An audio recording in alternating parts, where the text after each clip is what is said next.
வெண்பருத்தி நூலெடுத்து வாய் வெடிச்ச பூவெடுத்து நான் அணிஞ்சிட தொடுத்து வச்ச நடினமான மாலை இது.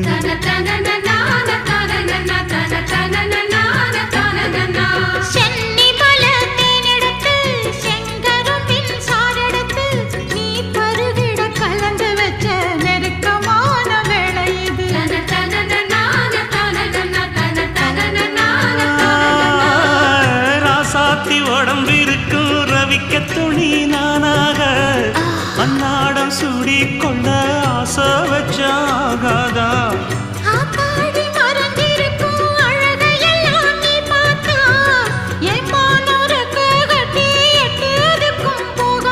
அடிச்சி சக்கரையே எட்டி நீயும் நிக்கிறியே நான் ஏங்கி ஏங்கி பார்க்கிறப்போ ராங்கி பண்ணுறியே.